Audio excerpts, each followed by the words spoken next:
Have you guys ever wondered why I wear a cord drill around my neck most of the time? Well, it mostly has to do with this scene. Yes, this is by far one of the greatest scenes in all of anime in my opinion. The spectacle of a young boy who started off as a total nothing, taking up the reins after the passing of a close friend and mentor, was nothing short of awe-inspiring to me.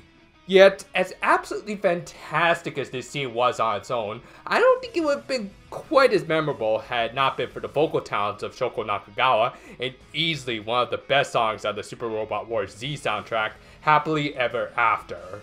And that's the thing, insert songs can make already epic moments that much more epic. Be it because the lyrics perfectly complement the scene at hand, or just because the tunes really kick ass. It creates an absolutely engrossing experience. It's like watching a really good music video, but you're even more invested because you actually know the backstory behind the Norwegian dude being chased by the guys with the wrenches. Yeah, you explained that one to me, I'm more of a kid of the 90s. Precure is no stranger to this concept, having used insert songs for scenes as mundane as a concert, or as climactic as a final boss battle. Having recently done a review of the first season of Symphogears, shameless plug by the way, and am about to tackle a bit more of a music-themed Precure, I've kind of been wanting to do a list like this for a while now. Plus, as I said at the end of a certain other review, I need a bit of a palate cleanser after having dealt with that farce of an adaptation. So, to make things a little less complicated, I'm going to set a few ground rules. First, only one insert song per series. Second, I won't count scenes using OPs or EDs. Believe me, as fantastic as the final fight of Max Heart is, they just used the OP there, and OPs and EDs deserve their own lists. Third, while I will use scenes from the films, they will count towards the aforementioned one scene rule for their corresponding series. Which then leads into my fourth and final rule regarding the issue of the crossover movies. These arguably fall into a gray area when it comes to whichever series they correlate to. For the sake of variety, I'll be restricting myself to just one, as I also do want to save some of these for a future list. And that's also kind of why I'm doing a top 8 list. 8 seems to be the new thing for lists these days, and I just don't want to blow all of these guys off in one go. Don't worry though, I still chose the cream of the crop for this first outing. So, with the hopes that this doesn't get flagged as soon as I put it up, here are my top 8 Precure insert song scenes.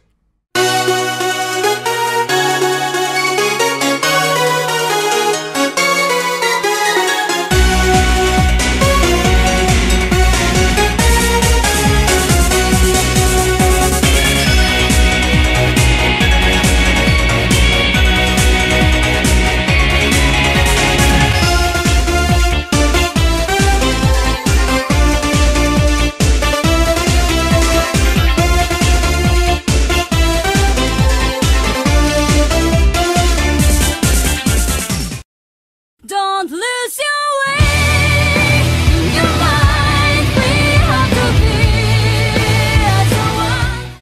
People keep asking me when I'm going to review this series, and I keep telling them I'll get to it when I review everything else before it. I reviewed Princess Precure just to test out the waters, and I'm currently reviewing Kira Kira just because I need something to do weekly. Still, if you guys really want me to talk about it, then here's a little sampler for number 8. Kiyameku Chikai from Mahotsukai Precure Kiseki no Henshin Cure Mofurun. Easily the smartest move Toei has done cinematically in recent years. Not that there was that high a bar to begin with. Was making Mofurun the star of her own movie. I mean, let's face it, from the start, she was the real main heroine of the show, and this scene just helped confirm it. The song itself is sung by all 4 of the actresses of this season's Precure, giving a much more significant tie to the scene at hand, as the lyrics even reflect their magical journey up until this point, and keeping hope even after nearly losing everything. The climactic battle to this film is equally fantastic. Mahotsukai also never really set a high bar in the show proper when it came to their action, especially during their climactic fights. But this one more than delivered. Fast-paced with creative use of their magic and even possible homages to both Gunbuster and Kamen Rider O's. This is by far the last great Precure fight we've gotten in the last 2 years. Thanks a lot, Kia. The only thing that puts it a little bit lower on the list is the fact that they cut away to the principal encouraging everyone to rave around their damn miracle lights. Come on, you old geezer, don't interrupt this awesome fight! Still, this song and battle are this season's best regardless. Honorable mention goes to Futatsu no Negai for being a very touching duet between Mofurun and Mirai earlier in the movie. If anything else, this movie proved that everything is a little bit better when you have a cute little plushie by your side. Okay, I'll shred a little extra cheese on the macaroni tonight. Don't lose your way, your mind, we have to be as one. You know what this franchise is severely lacking? I mean, aside from CQC currently? Villain songs. Oh sure, they get a lot of cool music, but not a lot of vocals I can think of. I know Mariko Koda did sing an image song for Queen Mirage, but I'm pretty sure they never used it in the show. Then again, even if they did, I doubt they're gonna top this. Hyaku no Recipe from Precure All-Stars Minna de Utao Kiseki no Maho. Yes, from the All-Stars film where our heroines sung like Disney princesses in the middle of the street at random. This was easily my favorite song. This featured the antagonists of the film, Celicia and Trauma, singing about their evil plans, while also subtly hinting at the dissension between the two. This pretty much has everything you could ask for in a good villain song. Catchy tunes, excellent dance choreography, comedy, and puppets! Because puppets go great with everything, right? バカ俺たちの能力をエルに見せつける絶好のチャンスだろ Okay, not really. However, the main attraction was who they got to perform this. Both villain roles were played by highly experienced stage actors, Koji Yamamoto and Seiko Niizuma. Yamamoto actually played two different Les Miserables characters at different points in his life, Gavroche when he was a kid and Marius as an adult. Meanwhile, Niizuma actually won awards for her roles in musicals about Mozart and Marie Antoinette. Both are obviously very talented performers, and they were clearly having a blast singing this little number. It's just a really fun, really catchy sequence performed by two actors who know their craft. I especially love how even the Precure marionettes join in near the end. Say, Yoshino, you ever want to do a whole song sequence with me? Okay, be like that! Don't lose your way, your mind, we have to be as one. Why couldn't we get a finale like this for the actual series? Yuki ga umaru basho from Happiness Charge Precure Ningyo no Kuni no Barina. Happiness Charge is another series I have some issues with, much of it having to deal with the main protagonist. That said, I did legitimately enjoy their theatrical outing and this final battle. I mean, come on, you got the Precure fighting Mad Taurine, who has become the prototype for the next season's big bad. Sign me up! Best part of it was how, unlike the aforementioned Mahoutsuki's movie's final battle, they got the Miracle Lights bit out of the way just as the song was starting instead of in the middle of it. Granted, it is a little frustrating that Megumi got another super form, but hey, at least the others got in on the final blow, so it could be worse. You could just have your main character suddenly become Gilgamesh there by kind of invalidating the whole point of boasting the biggest Sentai team ever. It's sad when even the WWE has fewer jobbers than you. Much like the Mahoutsukai insert song, this tune is sung by the whole team and emphasizes the power of their unity. Though, to be fair, the star quality of the singers here have the slight edge. I mean, you got Ronka Lee, 1/4 of Sphere, Dayu Dayu, and a girl who's been singing about food all season. They may not be classically trained, but these girls still know their stuff. Now, this song was also used in the show proper, and while that was also a good scene, it ultimately falls short to this because A, it involves the whole team taking down a big bad, and B, said big bad has a voice so epic he breaks microphones. Not even kidding, look up Toshiyuki Morikawa on TV tropes. There's a reason why this guy is best friends with the King of Braves. Come on, babies! Let's look! Come, let's play. That was awesome. Don't lose your way, your mind, we have to be as one.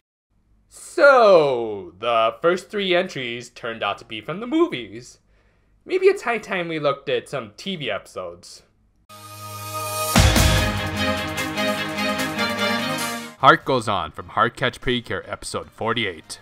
In the penultimate episode to the series, having had her life turned into a living hell by the writers, Dune, Yuri was about ready to disregard all of her prior beliefs as a Precure and unleash all of her rage on him, until she got a much needed talking down to from her junior.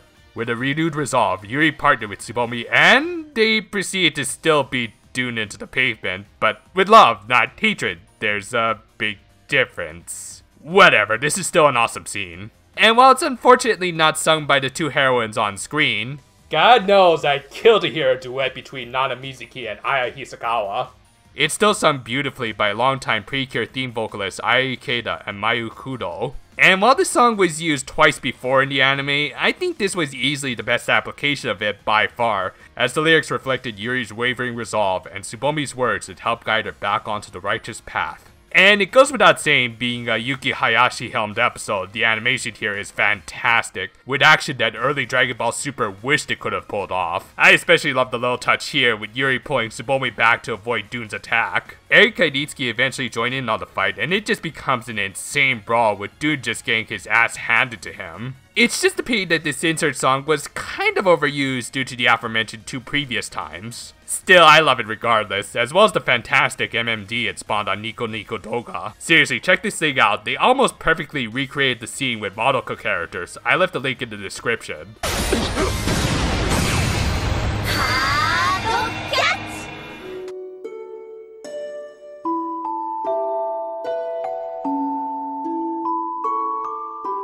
That is the true conclusion to the rebellion story in my headcanon. Don't lose your way, your mind, we have to be as one. There's a good reason why she's one of my favorite blues. Anata no Kagami from Smile Precure, episode 43. Faced with the difficult crossroads placed in front of her of choosing between her friends and her personal future, Reika had fallen into depression, and Joker was there to act as her resident space bunny. Worth it. But yeah, Reika's internal conflict in this episode was probably one of the most mature in all of Precure. She had achieved the opportunity to go study abroad and thereby broaden her future career paths. But in doing so would also mean saying farewell to her friends as well as her duty as a Precure. Her friends, however, encouraged her to do her own thing. Yes, they encouraged her to do her own thing and didn't guilt trip her into staying. Yet, ironically, this kindness only made her decision that much more difficult to make, culminating with the whole damn team breaking down and expressing their true feelings. But in the end, Reika makes the best choice. Her choice. The lyrics here perfectly reflect, get it? Her optimistic views of the world, and how in spite of how imperfect or finite things may be, there is a certain beauty to it all. And again, it's given a more personal touch with being sung by Reika's VA, Chinami Nishimura, who unsurprisingly has a beautiful voice. Yet as gentle as these tunes are, Reika's having one of the most intense fights of the season with Joker. Gotta love the power of juxtaposition. But yeah, this fight is easily one of, if not the best in all of Smile Precure. The choreography, Reika's use of the environment, the verbal battle between the participants, all of it leading up to one very theatric final attack. What really helps put this at number 4 is the music's near perfect synergy with the climax. Obviously I can't play it for you, but take my word for it, the melody builds just as Reika is about to fire her arrow and it reaches its high point just as she lets it go. It's a beautiful song to go with a beautiful scene, simple as that. Probably gonna need a bigger jar when we get to the later seasons. Don't lose your way, your mind, we have to be as one. Okay, so I might get some flack for not putting this at number 1, but I gotta be honest. Shining Star from Futaiwa Precure, episode 26. Yup, it's finally time for the OG to get some representation. During what seemed like their final battle with the Dark King, which it originally was, but more on that in a bit, Nagisa and Honoka had been dragged into the Dotsuku zone right in front of the big bad of their series. Gotta give this guy credit, he doesn't force the protagonist to go through some lengthy final dungeon or anything like that. No, he actually provides them with a handy henchman shuttle. You know, Migi's not that bad of a guy in the end.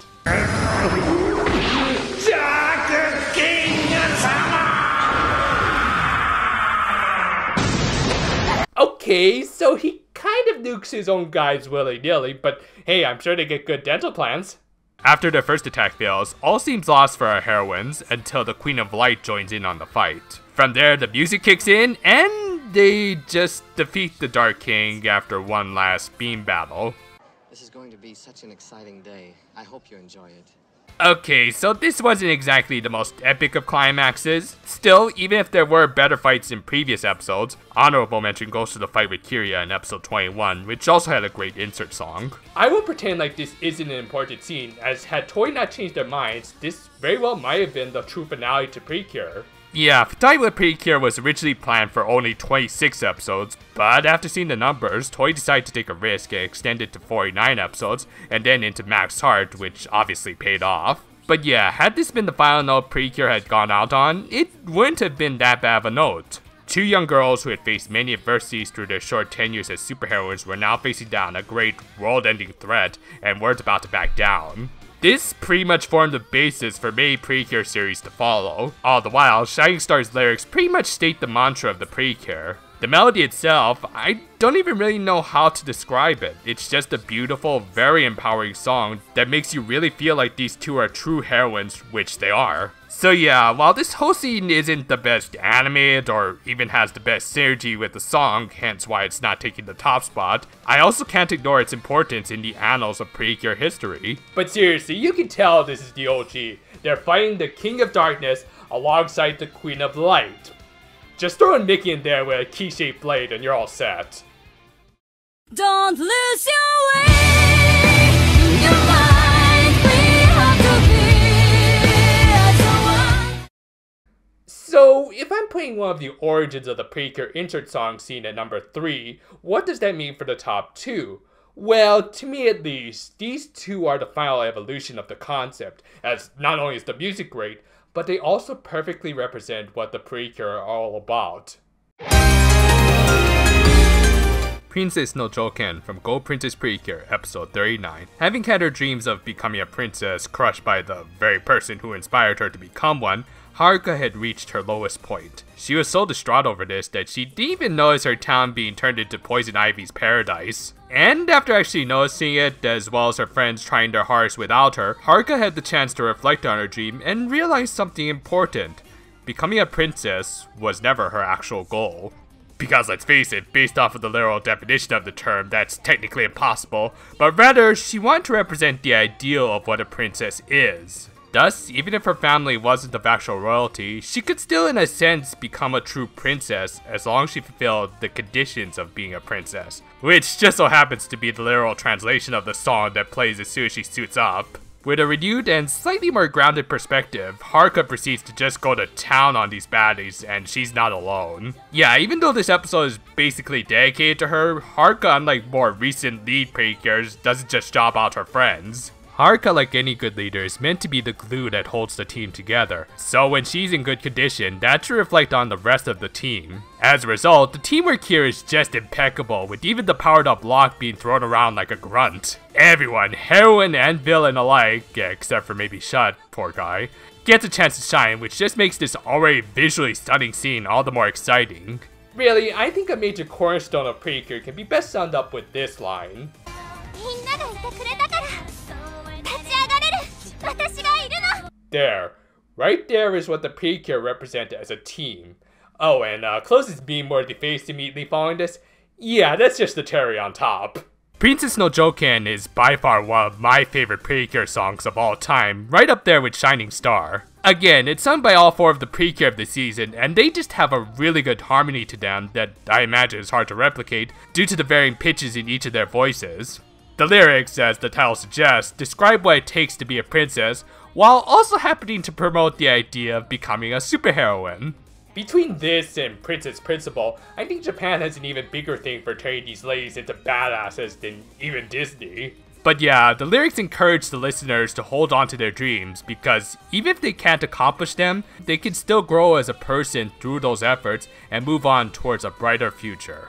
Also, I'm tempted to count this as a Gundam reference alongside Freedom Miki. Though, you girls have a long ways to go before you can catch up to Chris. She can do 3 references at once. Don't lose your way, your mind, we have to be so one. Number 1 has to do a lot for me. Good music and visuals are obvious, but it also has to be a scene that best represents what the Precure are all about. And while the OG best represents their undying resolve and Gold Princess represents their abilities as a team, I think this final entry best represents what they stand for as true heroines.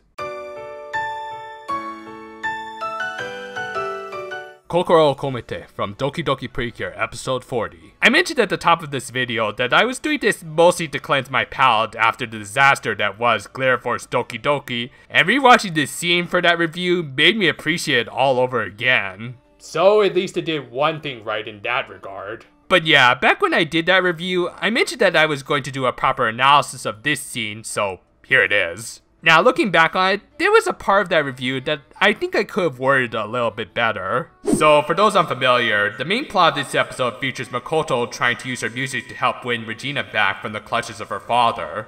Yes, bringing Regina back to their side would have been nice, but I probably understated what Makoto's main goal was.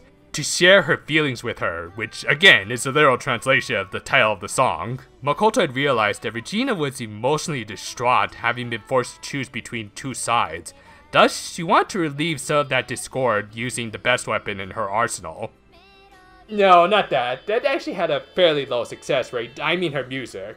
Yes, one of the main reasons why this scene takes top honors in my book at least is because the song itself plays an integral part in the scene. And once given the opportunity, Makoto goes all out, never breaking a single note in spite of the epic battle going on in the background. Yeah, if you thought the scene needed a little more action, well, there you go. They even threw in a Macross 7 reference just to amp up the awesome factor.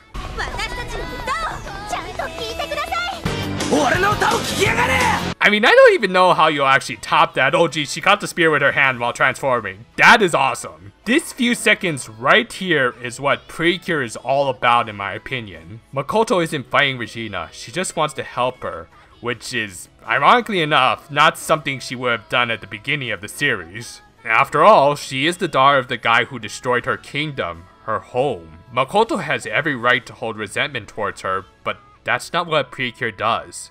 They use their gifts to protect those who need and deserve their help. Even amongst the chaos of war that was going on around her, Makoto took the time to wipe away the tears of a young girl who was suffering. That is what the Precure represent. That is what defines them as true heroines. Makoto, you not only put all of your heart into that song, but also all of the ideals that your fellow heroines stand by. Good job. Hopefully Precure will continue to give us great scenes like these. If the rumors are true and Hagoto turns out to be idol themed, then at least we can look forward to some good tunes. Just no CGI, please. Ugh. That stuff scares me. Anyway, Sweet Precure is next, and until then though, farewell for now, my friends.